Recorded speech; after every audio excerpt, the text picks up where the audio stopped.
또 이번에 함께 진행할 중요한 이제 행사들 이후에 응답들을 두고 작품을 만드는 시간들이 되었으면 좋겠다라는 방향을 가지고 여러분들과 함께 소통하려고 합니다. 237 살리는 나는 복음 교류도서라는 제목으로 여러분들과 함께 소통하려고 합니다. 여러분들은 렘넌트라는 단어는 너무 많이 들어왔을 거예요. 그래서 렘넌트 하면 어떤 부분에서 이제 좀 식상하기도 하고 또 어떤 부분에서 그냥 좀 당연시하는 부분이 없지 않아 있을 겁니다. 그런데 이 렘넌트라는 단어가 얼마나 중요하냐면 이 복음을 가지고 있는 하나님의 자녀 정도의 신분이 아니라 이 복음을 가지고 하나님이 주신 이 지구 모든 만물들을 다스리고 관리하고 또 그곳에 복음적인 사역들과 정서와 문화를 만들어내는 역할을 하기 위해서 하나님이 불러주셨다는 거예요. 이걸 좀 놓치지 않았으면 좋겠어요. 특별히 창세기 1장에 하나님께서 천지 창조를 하시고 아담에게 처음으로 일거리를 주셨죠. 그 일거리가 뭐였냐면 모든 만물의 이름을 짓는 일을 시키셨어요. 그렇죠. 그게 문화사역의 사실은 시작인 거예요. 모든 만물을 이해하고 그 모든 만물, 하나님께서 창조하신 이 만물과 사회와 또 우리가 살아가는 지구의 70억이라고 하는 인구들이 형성되어 있는 이 문화 형태 속에 이 그리스도의 복음이 하나님의 영광이 나타날 수 있도록 하는 게 굉장히 중요하다. 어떤 분에서는 가장 중요하다라고 생각합니다. 소요리 문답 1문1답에 보면 나오죠.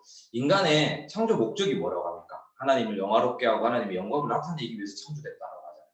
예배드리기 위해서 우리가 부름받았다라고 이야기하잖아요. 이 하나님을 영화롭게 하고 하나님의 영광을 나타내는 작품 활동을 여러분의 삶에서 만들어내지 않는다면 하나님의 자녀의 정체성, 사실 렘넌트의 정체성은 늘 흔들릴 거예요. 내가 왜 흔들리지? 나는 왜 비전이 안 잡히는 걸까? 왜 나는 꿈이 자꾸 바뀌는 걸까? 이런 고민들이 많은 친구들이 있을 거예요. 근데 그 이유는 실제 하나님이 허락하신 여러분의 인생의 사명과 같은 정체성이 놓쳐졌기 때문에 일어나는 일인 거라는 거예요. 오늘 본문 말씀에 보면 예레미야서 33장 9절에 보면 이 성읍이 세계 열방 앞에서 나의 기쁜 이름이 될 것이며 찬송과 영광이 될 것이요 그들은 내가 이 백성에게 베푼 모든 복을 들을 것이요 내가 이 성읍에 베푼 모든 복과 모든 평안으로 말미암아 두려워하며 떨리라라고 하나님께서 말씀해 주신 거예요. 그렇죠? 이 예레미야 33장 여러분 1절에서 3절은 암송 엄청 해갖고 잘 알잖아요. 그죠? 근데 이 9절은 잘 안 읽어봤을 거예요. 사실 하나님께서 우리에게 기도할 수 있는 권세, 하나님 자녀로서의 신분과 권세, 누릴 수 있는 모든 것 다 주시고 하늘 보좌의 배경까지도 다 주시고 그리고 세상의 어떤 진리라도 비교할 수 없는 유일하고 완전한 그리스도라고 하는 복음의 무기를 우리에게 주신 거예요.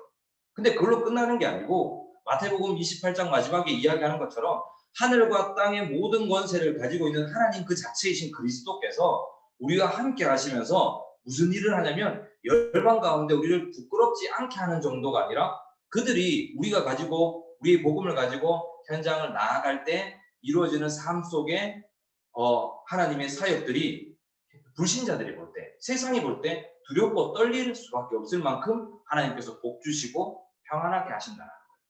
이걸 우리 렘넌트들이, 특별히 대학 렘넌트들이 명심해야 될 것 같아요. 왜 공부해야 되느냐? 내 학업은 무엇을 위하여 있는 건가? 4년의 학교 기간은 하나님이 나의 인생의 시간표 속에 뭘 원하셔서 허락하신 것일까? 이 중요한 부분들이 소통이 되지 않고 묵상되지 않고 이것을 통한 나의 인생의 계획들을 기도하는 가운데 그려보지 않으면 결국은 또 정체성이 흔들리는 거예요. 대학 때는 열심히 훈련받고 잘했을지 몰라도 취업하면 이제 진짜 사회 현장으로 딱 나아갔을 때 더 많은 문제들이 일어날 수밖에 없게 된다. 이걸 여러분들이 좀 분명히 명심했으면 좋겠습니다. 그럼 먼저 이제 서론적으로 이야기를 한번 보도록 할게요. 반드시 생각해야 될 것이 있습니다. 요한복음 4장 21절에서 24절을 보면 특별히 24절은 우리 여러분들 너무 다 잘 알고 있는 부분이죠. 하나님은 영이시니 예배하는 자가 영과 진리로 예배할지니라. 이스라엘이 왜 몇 번의 포로와 노예와 속국과 또 계속해서 성전이 파괴되는 상황들을 만나야만 했을까요? 어려움들이 일어나야만 했었을까요?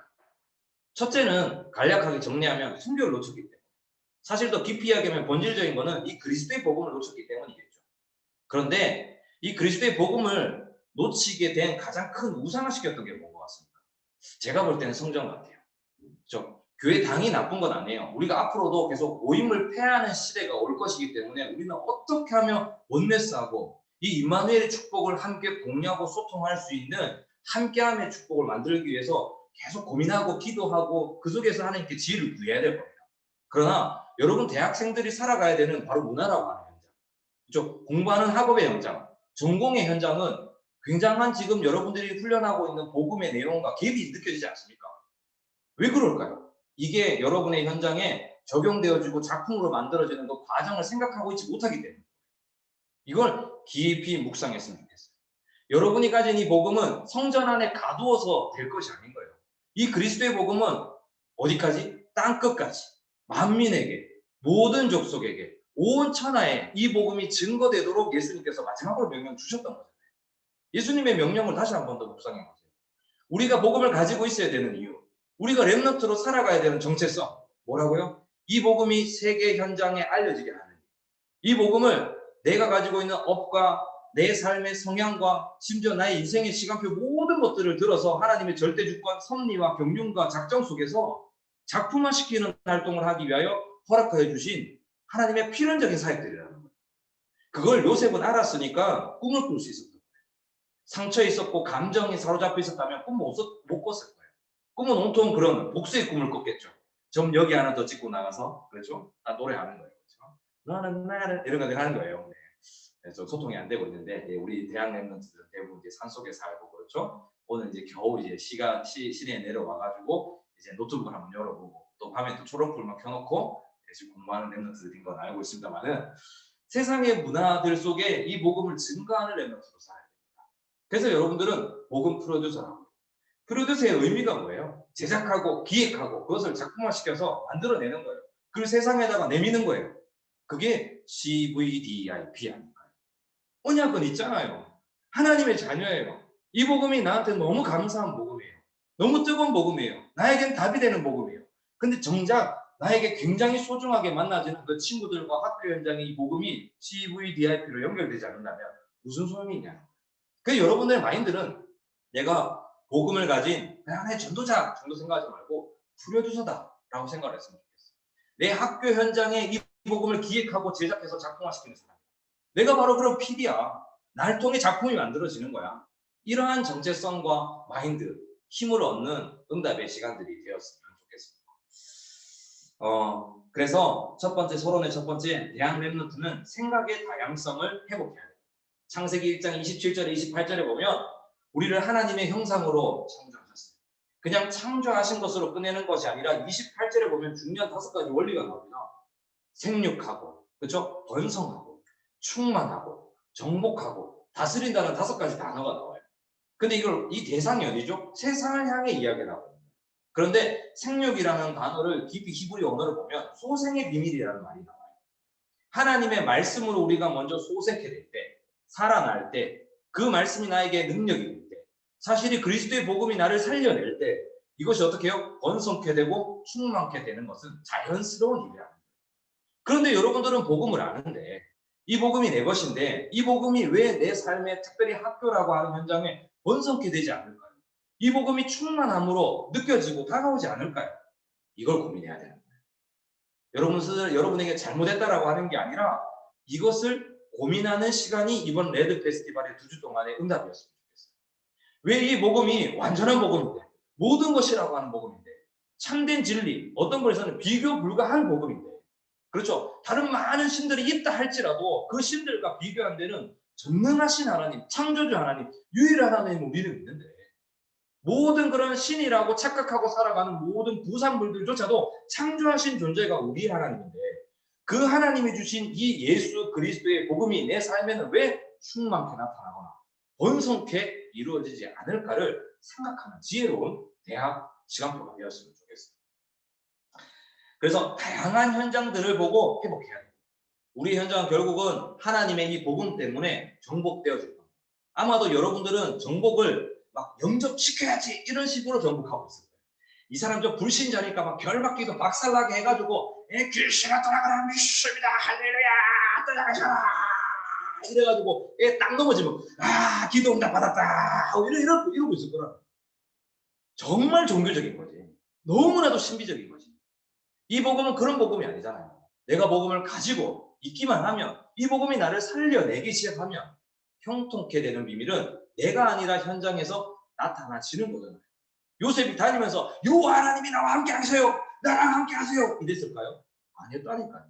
그냥 그 복음이 나를 살리고 있으니까, 그 그리스도의 복음이 나를 힘주고 있으니까, 그 복음 때문에 위로받고 있으니까, 그 복음이 나를 채우니까 다른 것에 외로움이나 슬픔이나 상처를 느끼지 않을 만큼 그 24라는 축복을 누리게 되니까, 이게 나를 살리는 것이 삶의 현장에 보여지게 되는 거예요. 그게 하나님의 영에 감동된 것이고, 그게 하나님이 이루시는 형통함의 비밀들 아니겠어요? 그때부터 그만 보고 나면 자로나 우로나 치우치는 존재가 되질 않아요. 기준이 명확해지잖아요. 딴 것으로는 이 맛을 낼 수 없다는 사실을 발견하게 되잖아요. 이게 복음이라는 거예요. 그래서 이 복음을 가지고 현장에, 다양한 모든 현장 속에 여러분의 생각을 다 열어서 회복시키고 접목시키고 적용하는 사역들을 지금부터 묵상하셔야 돼요. 이게 서밋 타임입니다. 그렇죠? 옛날에 종교개혁 운동 이후에 많은 수도승들 중에 경건운동이 일어났었어요. 그러니까 왜냐하면 중세 교회가 너무 타락을 했었잖아요. 거기에 대해서 이제 종교개혁이 일어나니까 많은 깨달음이 있었던 사람들 중에 수도승들이 자기가 지금까지 살아왔던 것이 너무나도 잘못됐었고 너무나도 많은 것이 복음적이지 않았다는 사실을 깨닫고, 자기 밑에 수제자들 보고 내 한 열흘 정도 되는 밥 먹을 수 있는 양식을 넣어달라 해놓고는 돌문 닫아라 버려요. 거기서 죽어버렸어요. 아마도 여러분들이 지금 그런 상황인지도 모르겠어요. 이 복음은 온 천하에, 만민에게, 땅끝까지 증거되어야 할 복음이라니까요. 그런 바울과 같은 심정이 회복되어지는 프로듀서 되었으면 좋겠습니다. 그리고 두 번째는 대학 랩런트의 마음은 항상 다양한 현장, 모든 현장, 세계 현장을 품을 수 있어야 됩니다. 사도행전 9장 15절에 보면 바울을 하나님께서 하나님의 택한 그릇으로 부르실 때 세 가지 가장 중요한 바울의 정체성을 아나니아에게 설명하세요. 못 알아들을까봐 설명까지 다 해주세요. 그것도 그 성경에 빠지지 않고 반드시 기록되어 있어요. 뭐라고요? 이방인들과 임금들과 이스라엘 후손 자손들을 위하여 택한 나의 그릇이라고 이야기합니다.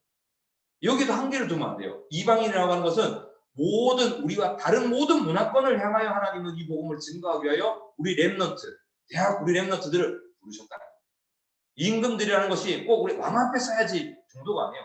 세상 앞에 빛과 소금의 역할을 감당할 수 있도록, 하나님의 영광을 더럽히는 것이 아니라, 하나님의 영광을 실추시키는 것이 아니라, 하나님의 영광을 가장 높은 자리에까지 전달하고 나타내는 자리로 하나님이 우리를 사용하셔야 된다는 거예요. 그러기 위해서 여러분들은 공부에 집중해야 돼요. 근데 열심히 공부해서 좋은 회사 취직해야지가 아니라 하나님의 영광을 위하여 공부하는 거 너무 잘 알잖아요. 근데 그 영광이 작품으로 나오지 않으면 아무도 알 수 없어요. BY 같은 작품이 나와야 돼요. 그렇죠? 얼마나 많이 핍박받았어요. 나흘과 같은 작품이 나와야 돼요. 그리고 지금 대한민국 안에도 많은 기독교인들 중에 그런 작품 남기고 있는 분들 많잖아요. 그게 프랙티스예요. 실천하는 사람이라고. 우리가 실천에 목을 매는 것도 신학적인 부분에서 잘못될 수 있지만, 우리가 가진 복음이 우리의 삶에 너무 감사하고 뜨거워서 실천되어질 만큼 은혜를 누리기를 바라요. 작품이 내 삶에서 막 뿜어져 나올 만큼 하나님의 지혜에 충만한 자리에 있기를 바랍니다. 그래서 모든 현장, 다양한 현장, 세계 현장을 품을 수 있는 사도행전 9장 15절에 다윗의 정체성이 여러분의 정체성이 되는 중요한 응답의 시간이 되었으면 좋겠어요. 그리고 세 번째는 대학 랩런트의 삶은 이를 위해 복음 이해 누림을 넘어서 복음에서부터 시작하는 참된 행복함이라는 진정성이 있는 삶을 살아야 돼요. 삶이어야 되는 거예요. 결국은 불신자들한테, 내 친구들한테 내가 가지고 있는 복음이 뭘로 보일 것 같아요? 삶으로 보인다니까요. 그래서 경건하게 살아야 된다? 그건 종교죠. 내 삶이 복음 때문에 먼저 뜨거워야 된다니까요. 내 삶이 복음 때문에 행복해야 된다니까요. 이걸 우리가 고민해야 돼요. 우린 연약하기 때문에, 우린 너무나도 무지하기 때문에, 우리는 늘 순간순간 넘어지고 쓰러지고 복음 아닌 곳으로 우리의 선택지를 선택하게 되잖아요. 그럴 때마다 하나님의 주신 은혜를 체험할 수 있는 자리로 돌아가는 응답들이 먼저 있어야 됩니다. 이게 가장 중요한 줄 믿습니다. 내 삶에 내가 아무에게도 표현할 수 없는 이 혼자 있는 시간에 복음으로 행복할 수 있는 그 전도자의 삶이 먼저 시작돼야 될 줄 믿습니다. 그러면 크게 이제 세 가지를 여러분들과 함께 조금 소통하면서 이야기를 나누겠습니다. 첫 번째, 복음 프로듀서가 되려면 가장 먼저 할 것이 있습니다.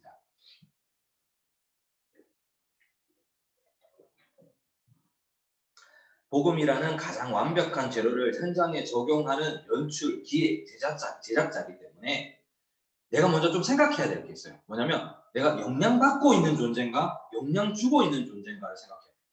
랩런트라면서요. 이건 조금 까고 싶어. 여러분들에게 죄송해요.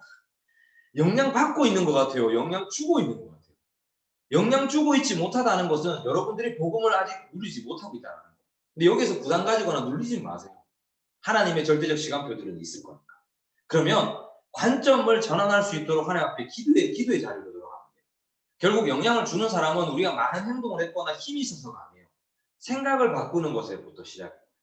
그렇죠? 초대교회 예루살렘에 하나님께서 승천하신, 예수님께서 승천하신 후에 12제자들은 아무 데도 안 가고 예루살렘에 갇혀 있으려 했었어요. 그러니까 하나님께서 생각을 바꾸는 사역을 스데반을 통해서 계기를 만들어 주셨죠. 뭐죠? 핍박이라는 걸 통해서 사마리아로, 안디옥으로, 터키 현장들로 들어가지 않으면 안 되도록 하나님이 생각을 전환해 준 거예요. 근데 안디옥으로 들어가 보니까 베드로는 끝까지 생각을 바꾸지 못하고 있었어요. 고넬료를 하나님이 붙여주셨거든요.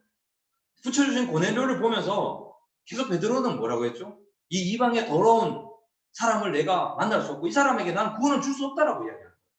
환상 가운데 얼마나 못 깨달으면 계속해서 등장해가지고 하나님은 말씀 주세요.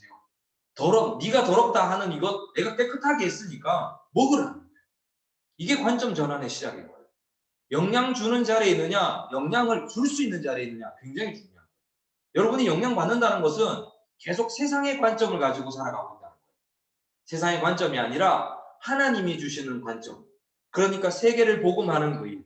하나님이 가장 기뻐하시는 이 이방 현장을 바라보는 그 일이 여러분의 삶에서부터 먼저 시작될 수 있도록 변환하는 응답들이 시작될 수 있습니다. 이게 언약을 바르게 붙잡는 거예요.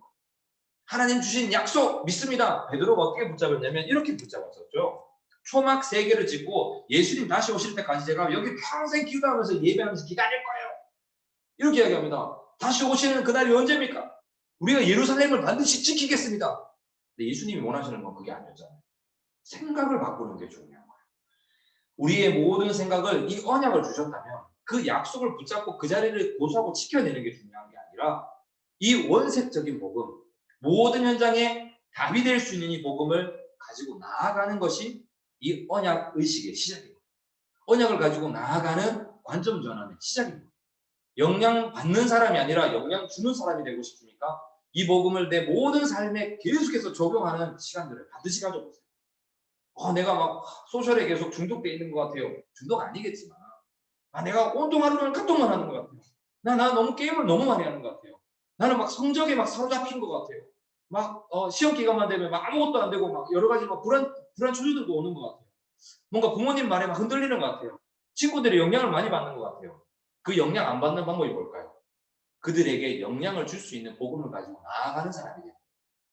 그게 전도고 선교.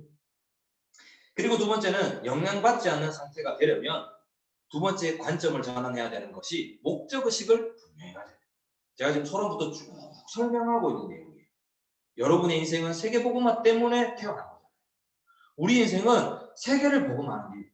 237개 나라를 진짜 구체적으로 볼 수 있어야 되잖아요. 우리 대경 지부 죄송합니다. 오해가 있다면 먼저 사과를 할게요. 너무 대구스러워요. 그렇죠. 네. 대구 촌스러워요. 너무 갇히고 우물안 같고 분지스럽고 그래요. 그러니까 우리는 계속 생각도 갇힌단 말이에요. 우물하는 개구리는 우물 안의 세계에서 하늘을 볼 수밖에 없어요. 여러분의 삶은 확장해야 돼요. 어떻게 확장해야 되냐? 내 그릇을 237이라는 그릇으로 확장해야 돼요. 뭘 하든 237이라는 입장에서 다가가야 돼요. 한 예로 이런 겁니다. 제가 전공이 예를 들면 일본어라 칩시다. 일본어를 전공했어요. 근데 주변에 영어권 사용이 많이 일어나요. 그래서 주변에 어떤 분이 와가지고 영어를 공부할 수 있는 기회를 주는데도 영어 공부해라 하면 그런 친구들 없겠지만 저는 일본 전공을 했기 때문에 반드시 일본을 살려야 하기 때문에 영어를 공부하지 않겠습니다. 이게 목적의식의 반대돼요. 하나님이 우리의 삶의 모든 현장들을요. 하나님이 허락하신 계획과 시간표를 따라서 작품 남기고 이게 다양성을 부재시키지 않는 거예요. 대부분 갇힌다라니까요. 내가 있는 삶에, 내 현장에, 내 학업에, 내 환경에 내가 지금까지 들어왔던 많은 경험들을 갖춘다니까요. 그게 예틀이잖아요. 그게 각인과 뿌리와 체질이 돼 있다 보니까 그것에서 나오는 응답은 겨우 지역 보고만 겨우 할 정도. 내 주변에 겨우 전도지 한번 돌려볼 정도로밖에 안 되는 거예요. 237개 나라를 살릴 수 있기 위하여 하나님은 나의 학업을 통해서 뭘 하기 원하실까?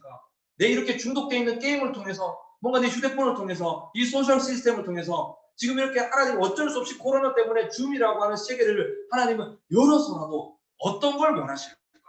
영과 진리로 예배하는 작품을 내 삶 모든 현장에, 5,000이 전도 현장에 영향 줄 수 있는 작품으로 만들기 위하여 나를 부르신 것이 아닐까? 이걸 고민하고 생각하는 거예요. 이걸 꿈꾸는 거예요. 이거 한 번도 생각하지 못하면 그거야말로 대구스러운 거예요. 그거야말로 지역에 갇히는 거예요. 그게 우물한 개구리인 거예요. 그러면 초대교회 1세대인 예루살렘에 갇혔던 성도들의 수준밖에 안 되는 거예요. 그러면 하나님은 억지로라도 그들에게 핍박을 주셔서라도, 환란을 허락하셔서라도 세계 현장으로 흩으셔야만 한다라는 거예요. 그런 아픔이 사실 코로나 때문에 이 재앙이 온 거 아닐까요? 많은 의견들이 있습니다만은 제 작은 소견으로 볼 때는 우리가 하나님 원하시는 참된 성도의 현장을 놓치고 있으니까, 이 문화의 현장들을 놓치고 있으니까, 많은 유튜버들이 돈 벌어내는 흑암 경제는 완전히 이 전도의 밭을 다 사용하고 있는데, 우리는 이 밭을 실제로 사용하기는커녕 제약시하고, 내가 뭔가 영향받을까봐, 내가 이것 때문에 복음 누리는 것에 뭔가 손색이 될까봐 걱정하고 있잖아요. 요한복음 19장 30절에 예수님께서 십자가에서 마지막으로 말씀하셨어요. 내가 다 이뤘어. 걱정할 거 없어. 이 복음이 오염될 것 같아? 이 복음이 너희들의 그 작은 그릇 때문에 손색될 것 같아? 그런 복음이면 내가 너희들한테 주지 않아. 완전히 다 이룬 복음을 내가 너희한테 준다. 그러니 이 복음 가지고 하늘과 땅의 모든 권세 가진 이 예수 그리스도의 복음 가지고 땅끝까지 니들은 나아가기만 하면 되는 거야. 라고 말씀하시는 것 같아요. 이 복음을 여러분들이 가지고. 그리고 세 번째, 참된 변화의 주역이 되기 위해서 관점을 전환해야 돼요. 이걸 저는 소명의식, 성인식이라고 생각합니다. 창세기 1장 27절, 28절 이야기했지만 가장 인간다움으로 돌아가는 거예요. 여러분들이 지금 이제는 20살 넘은 성인이 됐잖아요. 하지만 성인으로 따지면 성인이 된 어떤 사회 초년생 같은 거죠. 그래서 경험이 부족하다 보니까 많이 부딪히기도 하고 감정적 기복도 있고 인간관계도 많이 어렵고 그럴 거예요. 제가 생각해봐도 저도 대학 시기 때 인간관계가 참 어려웠던 것 같아요. 그런 갈등들과 감정의 이런 기복들, 이런 여러 가지 문제들이 있을 건데요. 하나님이 원하시는 인간다움이라고 하는 성경적 입장에서 기준을 먼저 세우면 여기에서부터 해방됩니다. 그렇죠? 모든 인간관계 틀에서 한참 더 높은 부분에서 생각을 할 수 있게 돼요. 이걸 여러분들이 느끼고 체험했으면 좋겠어요. 우리는 원네스 해야 되는 건 알고 있어요. 함께 해야 되는 비밀은 안다니까요. 많이 들어서. 근데 정작 함께 할 수 없잖아요. 교회가 함께 할 수 없고, 교회 안에서도 뭔가 나이별로, 그렇죠, 뭔가 전문성별로, 또 자기들이랑 맞는 사람들, 기호별로 이렇게 그룹으로 형성되고 모여지게 되잖아요. 결국 거기에서 나름의 사람의 살아가는 삶의 냄새들이 나기 시작하는 거예요. 완력이, 나름의 이런 자리 싸움들이. 그리고 거기에서 나타나는 많은 불신앙적인 역량들이 나타나잖아요. 그래서 교회가 분열되잖아요. 그래 교회에 갈등이 많잖아요. 여러분들도 그걸 보고 자라났을 줄 알고 있어요. 하지만 그 상황을 그대로 인정하면 될까요? 아니요. 여러분 랩런트인데. 앞으로 여러분들은 차세대 선교사로 살아가야 될 선교사적 사명을 가진 랩런트들인데, 그런 현장을 계속 사단이 분리하는 거잖아요. 사단이 함께하는 걸 놓치게 만들잖아요. 대경지부 전체가 함께하는 걸 방해하잖아요. 정말 전국 전 세계 모든 대학생들이 함께하면 사단에게는 가장 큰 마이너스이기 때문에 이걸 지금 공격하고 있는 거잖아요. 그래서 우리는 영적 싸움을 해야 돼요. 이게 성인인 거예요. 뭐가 성인? 내 사람만이 만들어 놓는 것이 성인이 아니에요. 내 주변에 나랑 같은 의견, 나랑 같은 주장 있는 사람들 찾고 모으는 것이 성인이 아니에요. 여러분들이 진짜 참된 성인이 되는 것은 하나님이 원하시는 그 의와 뜻을 이루기 위하여 나의 어떤 것도 다 드릴 수 있다. 특별히 이 복음을 위한 원네스, 이 복음의 가장 중요한 핵심인 임마누엘이라고 하는 사역을 우리와 함께 하심을 누리기 위해서라면 내가 어떤 것이라도 희생할 수 있다. 헌신할 수 있다. 나를 드릴 수 있다. 이게 사실 성인식이고 소명식이에요. 우리를 부르신 이유는 하나님의 이 복음 공동체를 이루는 사역 때문에 부르신 거잖아요. 복음 주고 복음 입히고 세례 주고 그들에게 예수님이 가르쳤던 것을 같이 가르쳐서 우리와 함께하는 예배 공동체, 교회 공동체, 그것을 넘어 선교할 수 있는 선교 공동체를 이루는 사역을 하나님은 우리를 통해 원하고 계신다. 그렇지 않습니까? 이분들을 가슴에 깊이 담고 고민해 봤으면 좋겠어요. 그래서 렌즈라는 것은 우리의 시선을 바꾸는 거. 포커스라는 것은 그냥 시선만 바꾸는 것이 아니라 우리가 우리의 시선이 집중되어야 될 것이 주변의 많은 갈등과 분리와 어려움과 문제들이 아니라 세대 간의 갈등, 서로의 전문성의 갈등, 성격의 차이 이런 것들이 아니라 우리가 맞춰야 될 포커스는 어디요? 이 복음 때문에. 복음을 위하여 라는 포커스의 방향을 맞춰야 돼요. 그리고 나가게 되면은 여러분들이 이 시대 다크호스를 다 거듭나는 겁니다. 다크호스라는 단어는 좀 좋지 않을 수 있는데 오해는 하지 마시고, 다크호스의 이 단어의 뜻은 어디에서 나왔죠? 모든 사람들이 노 할 때 예스 하는 한 사람. 그렇죠? 모든 사람들이 다 예스 하면서 맞지 않은 걸 막 대중이 어떤 상대론에 의해 갖고 상대화에 의해 가지고 막 심리적으로 끌려갈 때 다 해야 될 것 같은 걸 할 때 나는 그거 하지 않겠어라고 하는 걸 다크호스라고 하더라고요. 여러분도 고등학교 때 우리 여성 랩런트들은 다 깻잎 머리 하고, 그죠? 남자 랩런트들은 다 여기 그죠? 바지 7.5 줄여가지고 쫄바지 비슷하게 입고, 그렇죠? 다 다리 한 번씩 다 떨고 계셔야 되고, 그렇죠? 그 당시에 유행했던 뭔가 예팍한 노스페이스 이런 거 반드시 입어야 하는 것 같고, 그죠? 그리고 지는 껌도 씹을 줄도 모르는데 좀 껌 좀 씹어야 되는 것 같고, 가방은 또 똑같은 거 다 써야 돼. 그런데 나는 노 할 수 있어야 돼요. 나는 쓰레기 봉투를 가방으로 들어갈 수 있는 예스. 이런 거? 네, 죄송합니다. 모든 우리가 지금 만들어진 정서에서 복음 아닌 요소인지를 생각해 봐야 된다. 이게 복음 때문에 필요한 건지, 복음을 위한 함께함인지, 아니면 세상의 많은 상업적 비전, 세상에서 만들어 놓은 사단의 비전, 세상에 만들어 놓은 사단이 만들어 놓고 있는 그런 잘못된 흑암 공동체를 위한 정서에 의해서 예스하고 우리가 막 그것에 끌려가는 건 아닌지를 생각해 보아야 된다. 그래서 이런 부분들을 두고 우리 여러분들이 깊이 묵상하게 되면 미리 발견하게 되고 가지게 되고 누리게 되고 작품을 남길 수 있는 랩너트 여정을 걷게 됩니다. 이 1번 1대지가 뭐냐면요, 랩너트 로드맵입니다. 여러분이 걸어가야 될 인생의 길이요. 그 길에 가장 중요한 어떤 것에서는 이정표 같은 거예요. 그렇죠? 그 안에서 뭘 해도 상관없어요. 언약의 이정표 안에서는 어떤 걸 해도 그 이정표 안에 있기 때문에 괜찮아요. 다 실험해보세요. 특별히 대학 랩런트들이 이런 고민을 많이 하더라고요. 제가 지금까지 전공을 이걸 해가지고 이걸 지금 벌써 졸업할 때가 다 됐는데 이거 나랑 지금 적성이 안 맞는데 어떡하죠? 그리고는 결국 두려움과 떨림과 세상의 잘못된 표준화 계약에 막 노예가 돼가지고 결국 자기가 좋아하는 것도 아니고 뭔가 사명이 있는 것도 아니고 하나님 주신 비전도 아닌 것 같은데도 그냥 그게 끌려가지고 이력서 내고 취직해버리는 거예요. 그러니까 어떻게 해요? 청년 되면 여러분 인상이 딱 이래 되는 거예요. 저 은혜 받을래요. 건들지 마세요. 이러고 살아가는 거예요. 그 열정 있던 대학생들이, 여러분이 그 열정 있는 여러분들이 딱 한 땅에 올라가 버리면 세상 딱 나갔을 때 모든 것들을 다 놓치게 되는 거예요. 지금 이 시간에 두려워하지 마세요. 하나님이 우리와 함께하고 계세요. 언약 붙잡고 있다면 지금 모든 삶의 형태들을 다시 점검하세요. 복음을 위한 것인가?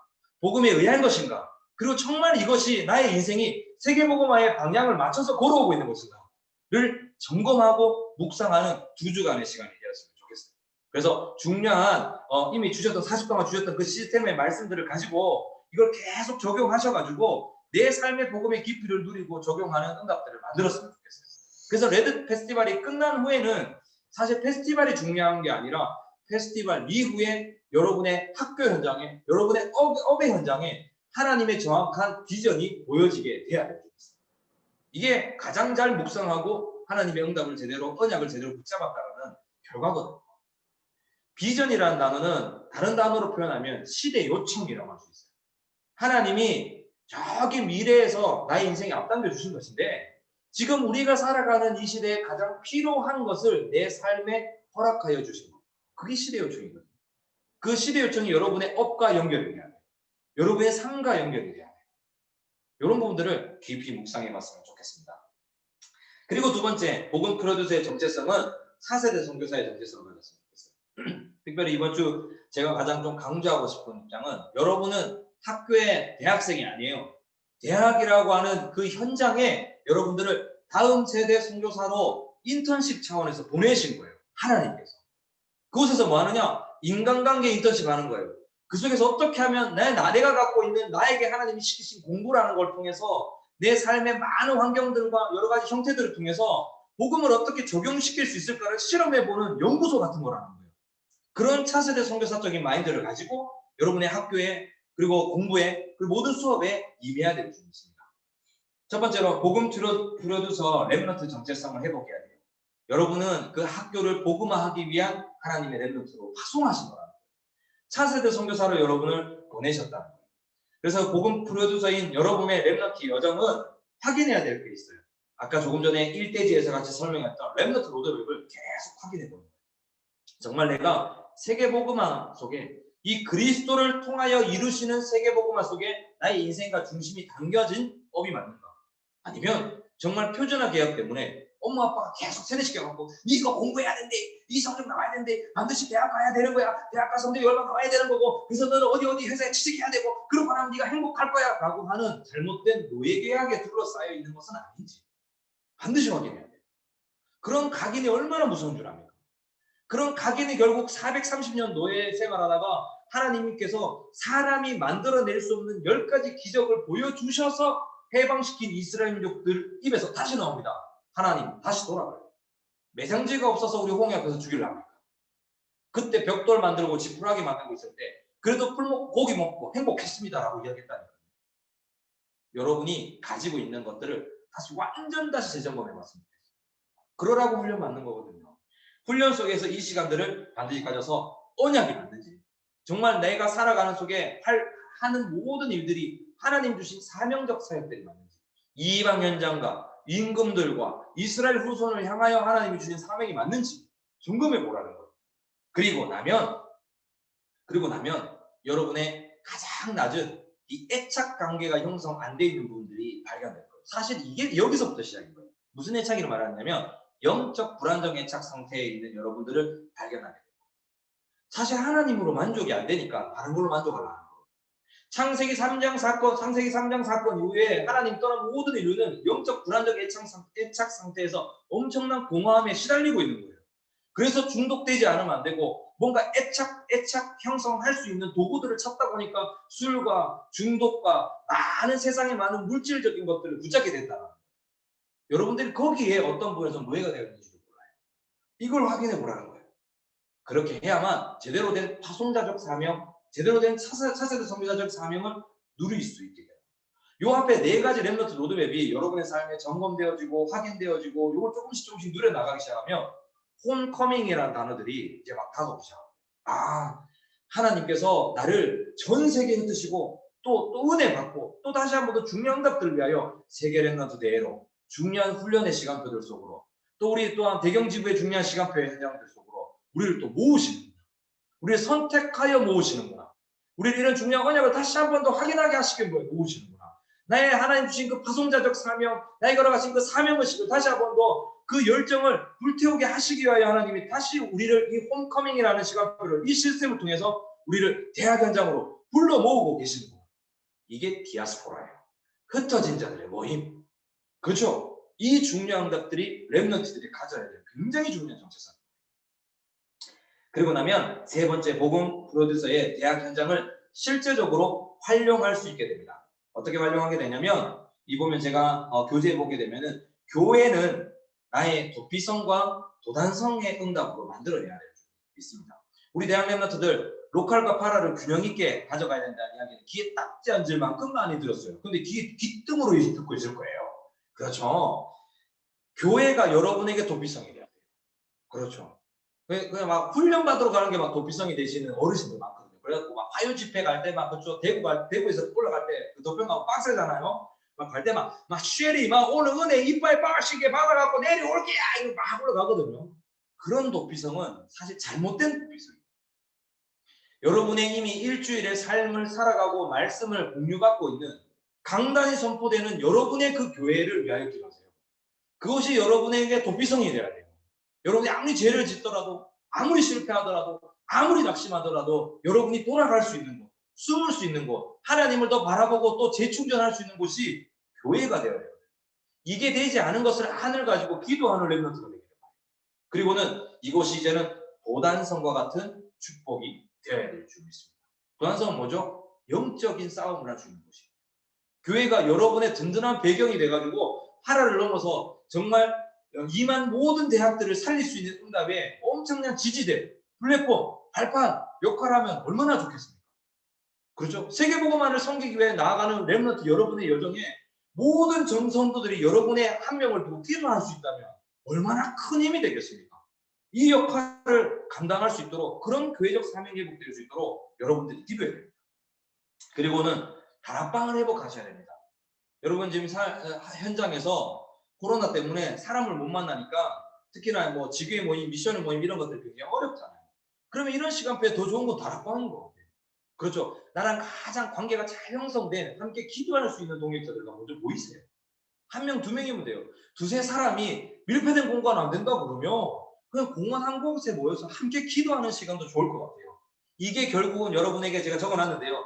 우리 여러분들에게 미래 공작소가 돼요. 여러분의 지금 앞으로의 언약에서부터 시작해서 이 렘넌트 로드맵에 모든 이 복음을 가지고 다양성을 적용할 수 있는 이 현장들을 향하여 만들어내는 작품들을 함께 소통하고 공유하고 의견을 또 그렇죠 조율하고 거기서 또 새로운 아이디어들이 나올 수 있는 공간이 대학 렘넌트들에게 다락방이 돼야 돼요. 근데 이 다락방이 안 되고 있는 거예요. 뭔가 계속 교재만 나누고 있는 공간? 그렇게 되는 거예요. 유 목사님께서 9월 1일 날 기도서 첫 페이지를 다시 한번 끄집어 돌아보세요. 유 목사님께서 다락방 운동의 시작이 어떻게 되는지에 대해 설명하는 페이지가 첫 페이지에 나와 있어요. 뭐라고 설명하고 있느냐? 주일학교, 여름 성경학교 하는데 아이들이 복음을 안 듣더라. 이 복음 안 듣는 아이들을 현장에서 만나기 위해서 두세 사람이 모았고 학교에서 가장 현장을 찾다 보니까 집사님, 권사님 집을 선택해서 만나게 됐다. 그리고 그곳에서 그 아이들에게 복음을 깊이 설명하는 시간들을 가졌는데 이게 다락방의 시작이었다라고 해요. 그러면 이 다락방의 가장 중요한 두 가지는 렘넌트 운동과 생명 운동이에요. 사실 이걸 위해 말씀이 필요한 거죠. 그렇겠죠? 말씀 운동은요, 다른 교단도, 다른 지역도, 다른 이단들도 많이 한다니까요. 근데 우리 다락방은 렘넌트를 데리고 생명 운동하는 말씀 운동하는 것이 다락방이에요. 이게 다 죽어 있잖아요. 미래를 꿈꾸는 것, 함께 미래를 기획하는 것, 함께 미래를 기획하는 것. 학교 다니는 4년 동안 우리가 어떤 복음을 누리고 어떤 복음의 작품을 남길 것인가를 생각하는 시간을 끊임없이 가지는 매주의 모임들.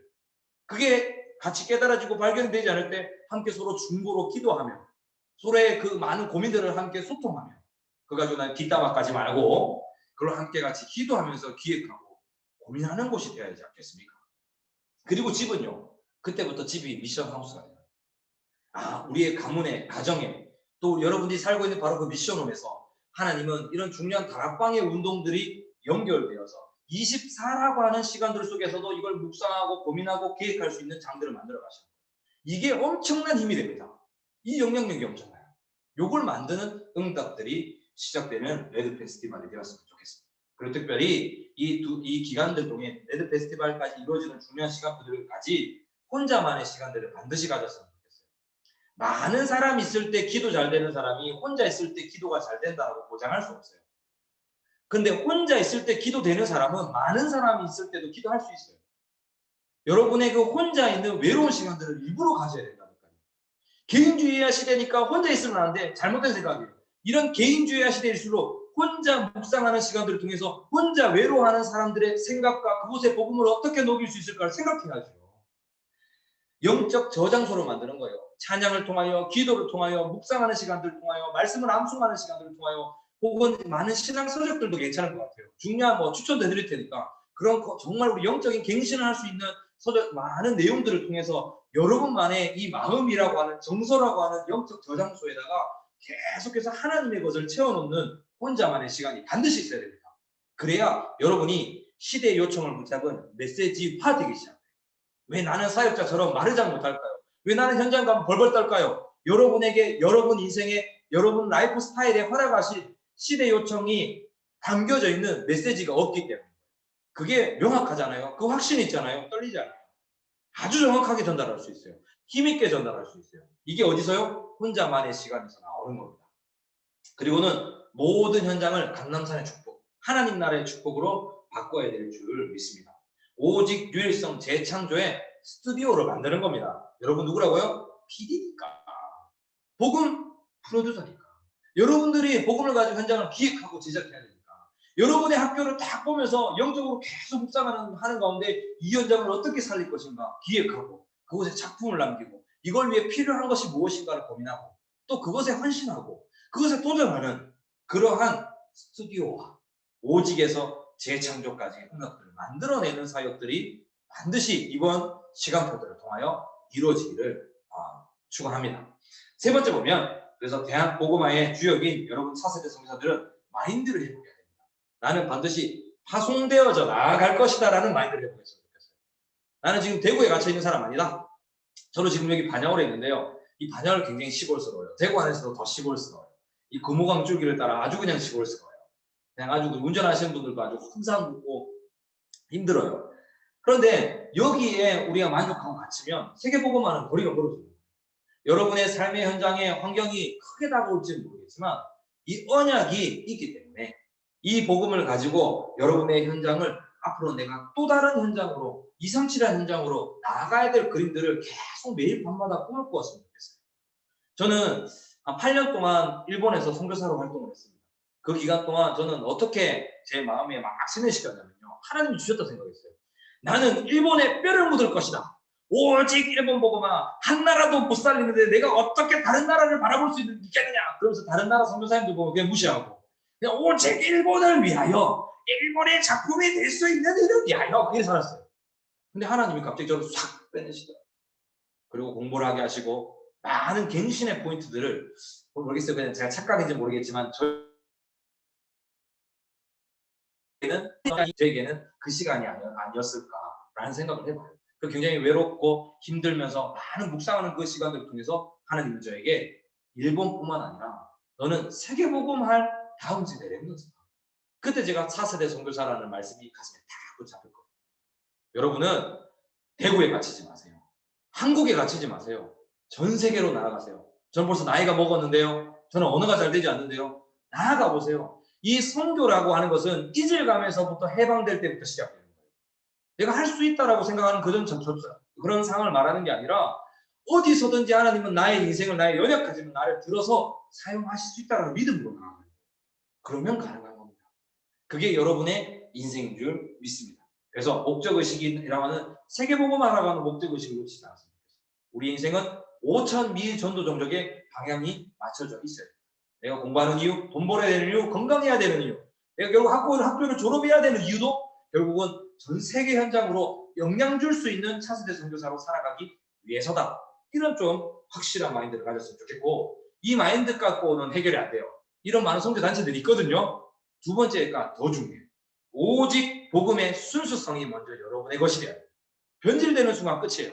현장 나가서 세계 나가고 세계 현장에 변질시키는 얼마나 많은 사람들이 있는 줄 아십니까? 선교 현장에 보면 결국 많은 선교사님들 때문에 어렵기도 하고요. 또 많은 이단들 때문에 어려움을 겪기도 하고요. 잘못된 신학 때문에 얼마나 많은 어려움을 겪고 있는 줄 아십니까? 여러분들은 오직 복음의 순수성 속에 영어성이라는 게 다양성이에요. 그 나라라고 하는 현장에 그 문화권 속에 이 복음을 녹이고 입히는 사역들을 해야 돼요. 대부분 이렇게 착각해요.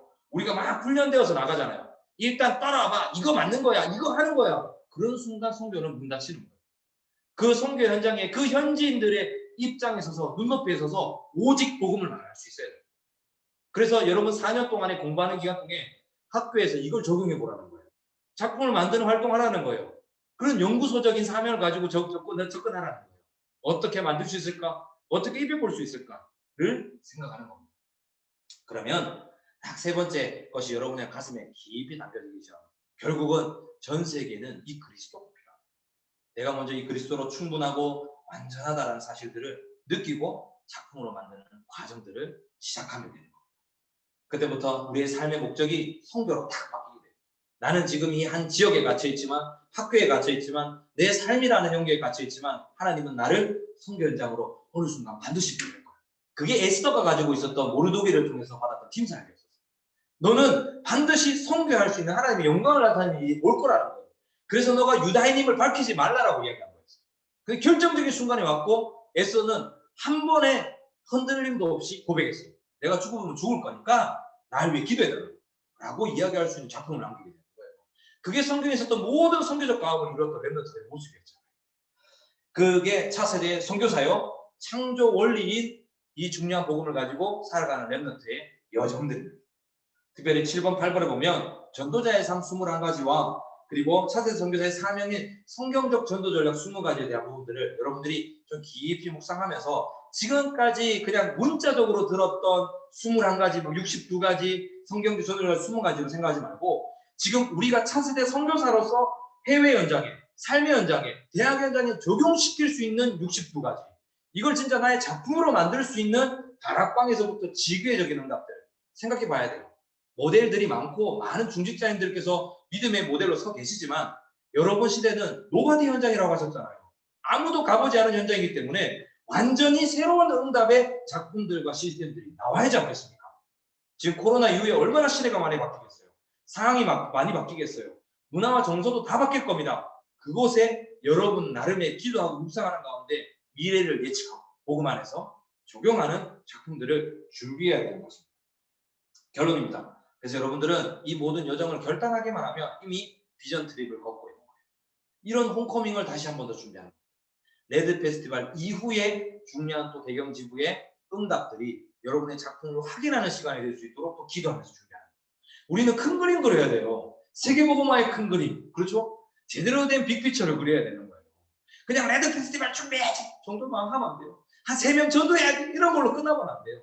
여러분의 모든 삶을 통해 하나님이 이루실 것을 생각하고 기획하고 고민하는 응답들이 되어야 될 수 있습니다. 그래서 결론 3번째, 대학의 모든 축제는 여기서 발생하는 문화 선교적 작품이 될 수 있다. 여러분 개인인 거예요. 남들한테 물어볼 필요도 없다니까요. 내가 고민하는 가운데 내 업을 통해서 내가 가지고 있는 문제들을 통해서 하나님 작품 만들 거거든요. 그 만드는 과정과 시간표들을 여러분들이 시작하시면 되겠습니다. 이런 중요한 응답들이 이번 레드 페스티벌 이후에 계속 지속될 수 있도록 인도받았으면 좋겠습니다. 기도하겠습니다. 사랑의 하나님 감사합니다. 말씀 주시고 인도하신 하나님 감사합니다. 237 나라 살릴 수 있는 우리를 복음 프로듀서로 세워주셨으니 하나님의 것이 우리의 것이 될 수 있는 지혜가 풍성히 넘치게 하여 주옵소서. 더 이상 옛 틀에 갇히지 말고 우리 경험에 우리가 지금까지 들었던 것에 갇히는 것이 아니라 더욱더 오직 성경적으로 예수님께서 하셨던 그 발행과 사역과 그 언약을 따라 전 세계를 향하여 만민에게 나아갈 준비할 수 있는 응답들이 시작되는 레드 페스티벌의 준비 기간이 되게 하여 주시옵소서. 주의 성령께서 인도 역사에 전바랐고 예수 그리스도 이름으로 기도드립니다. 아멘. 아멘. 11월 주제 찬양 그리스도의 제자 찬양하시면서 준비하신 전도학교 헌금 하나님께 드리겠습니다.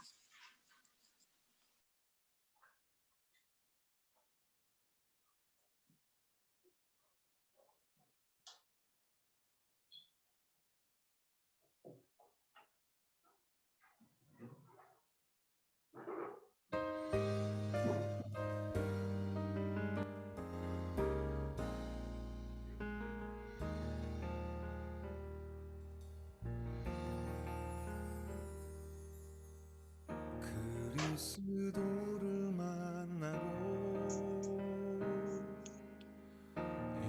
인생의 해답을 얻었네.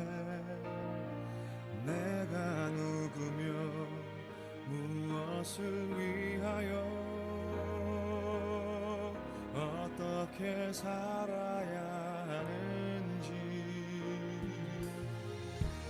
그리스도를 만나고 인생의 결론을 얻었네. 복음을 누리며 말씀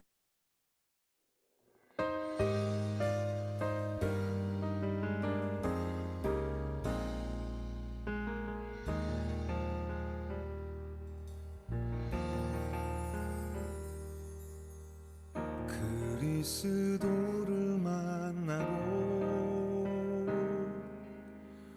인생의 해답을 얻었네.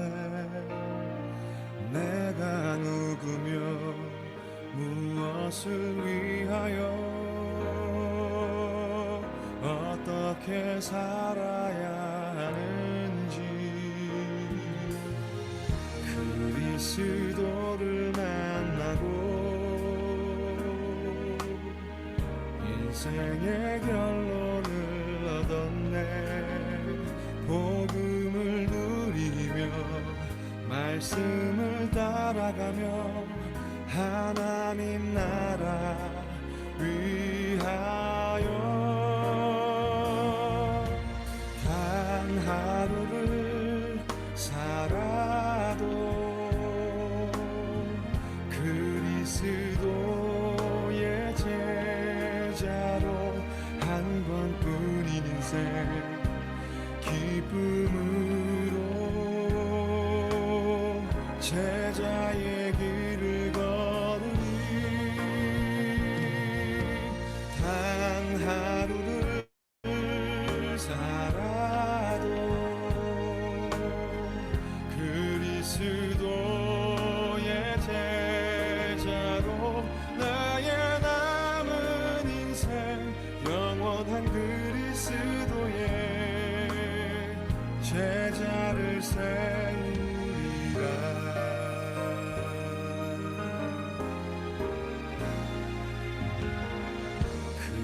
그리스도를 만나고 인생의 결론을 얻었네. 복음을 누리며 말씀을 따라가며 하나님 나라 위하여 단 하루를 살아도 그리스도의 제자로 한 번뿐인 인생 기쁨으로 제자의 길을 걸으리. 단 하루를 살아도 그리스도의 제자로 나의 남은 인생 영원한 그리스도의 제자를 세우리라.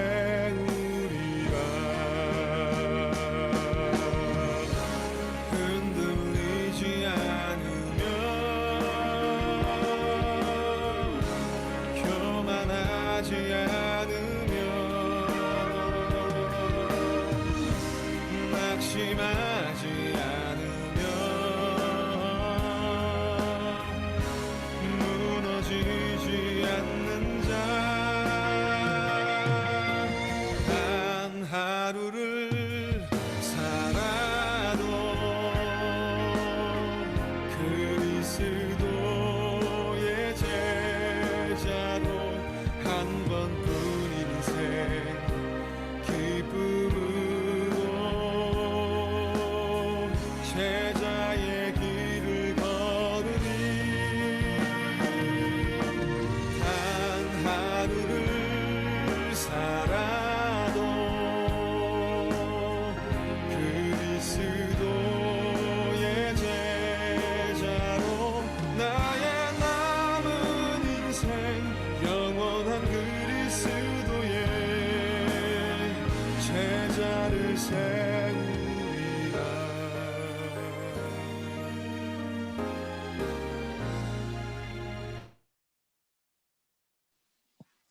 대경지부 총무께서 광고해 주시겠습니다.